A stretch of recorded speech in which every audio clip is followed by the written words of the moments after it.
Who are the reality hackers? Reality hackers are digital mystics, coders, artists, and seekers who believe the world we live in is a simulation, and they're here to bend it.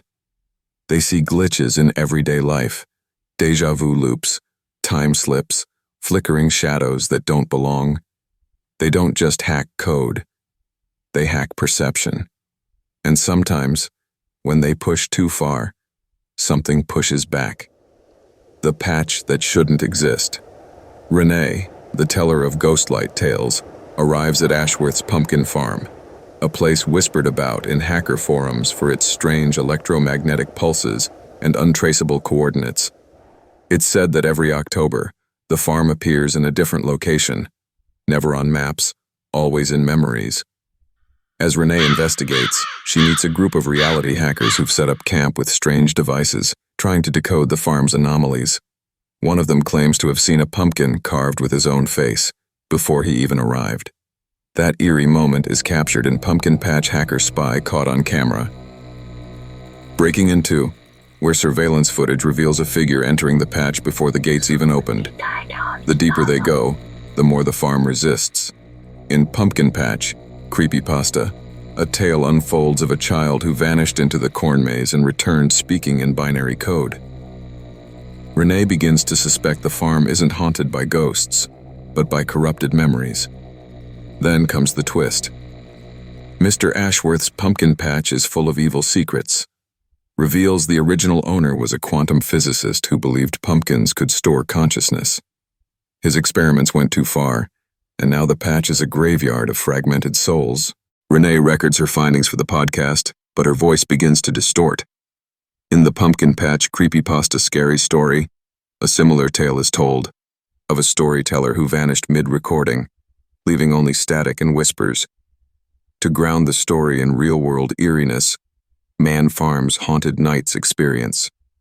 Fraser Valley Haunts shows how haunted farms blur the line between entertainment and actual paranormal encounters.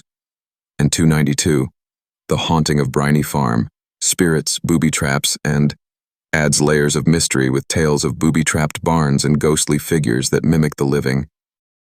They call us reality hackers. We don't break into systems, we break into truths. We see the seams in the world where reality frays. And sometimes we follow those threads into places we shouldn't go. This is Ghostlight and I'm Renee. Tonight's story begins on a pumpkin farm that doesn't exist. At least, not on any map. I arrived at Ashworth's pumpkin farm just after sunrise. The air was thick with fog, and the gate creaked open like it had been waiting for me. No signs. No staff. Just rows of pumpkins, each one perfectly round, perfectly still. Except one. It was carved. Not with a face. With a name. Mine. I wasn't alone. A group of reality hackers had set up camp near the corn maze. They were tracking electromagnetic pulses, trying to decode the farm's strange behavior. One of them showed me a photo he took the night before. It was me standing in the patch. But I hadn't arrived yet. You were always here. Something was wrong with time. Wrong with memory. And as the sun rose higher, the pumpkins began to hum. The maze was older than the farm itself.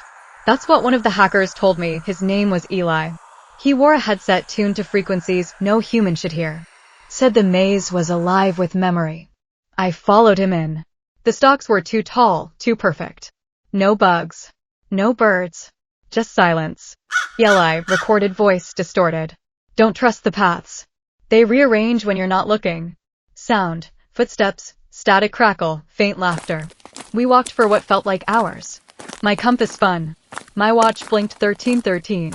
Then we found it. A clearing. In the center, a single pumpkin, glowing faintly. Carved with a symbol none of us recognized, like a circuit diagram crossed with a sigil. Eli reached out. The moment his fingers touched the stem, the maze responded. The ground pulsed. The stalks bent inward. And I heard someone whisper my name. Echoing. Renee, you were always here. I turned to Eli. But he was gone. Only his headset remained. Tangled in the roots. I picked up Eli's headset. It was warm. Not like electronics warm. Not like electronics warm. Like breath warm. I slipped it on. And the world changed. I heard voices. Not from the hackers. Not from the farm.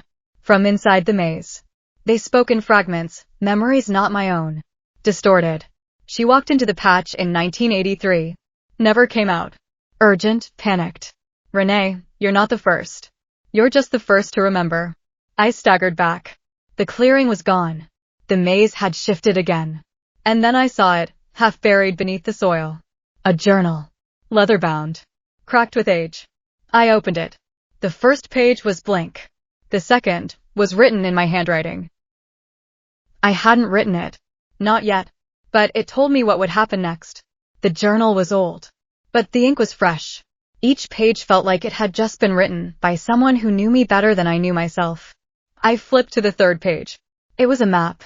Not of the maze. Of me. Memories I hadn't lived yet. Places I hadn't been. Names I hadn't spoken. And then, beneath the map, was a warning. Renee, reading aloud.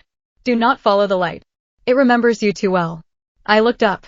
The clearing was no longer empty. A figure stood there. Tall. Wrapped in vines. Its face was carved like a jack-o'-lantern, but the eyes, they were mine. Figure, voice like dry leaves. You left me here, Renee. You promised you'd come back. I couldn't move. Not from fear. From recognition. This wasn't a ghost. It was a version of me left behind in a timeline that never healed. The journal began to shake. Pages flipped on their own. And then one final entry appeared.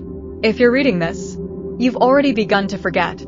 I stared at the final journal entry. The ink shimmered like it was still drying. I looked around.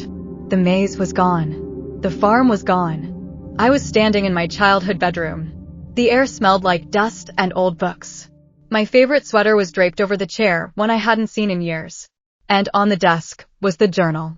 Same leather. Same pages. But this time, it was filled with drawings, pumpkins, mazes, symbols. I opened the drawer. Inside was a cassette tape labeled, Ghost Light No. 1, Renee's first recording.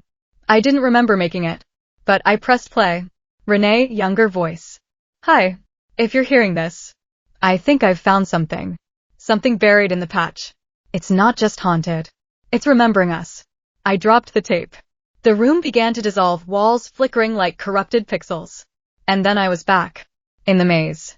Standing in the clearing. The journal was gone. Eli's headset was gone. But the pumpkin with my name was still there. Only now it was rotting. I turned to leave.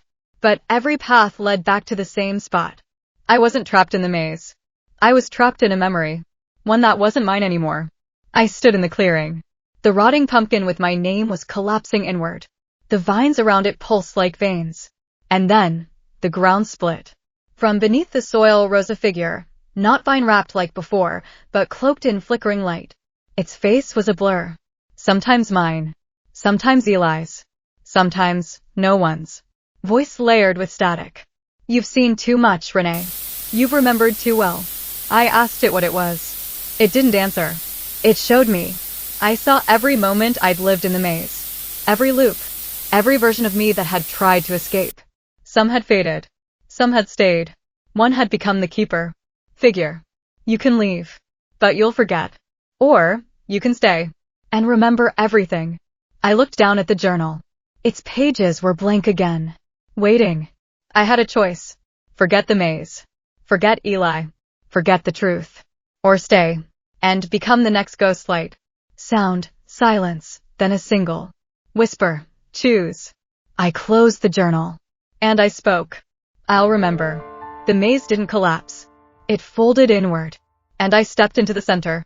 Not as a visitor. As its voice. This was Ghost Light. And I'm Renee. I remember for those who can't. I speak for those who vanished. And I'll be here. When the next hacker arrives.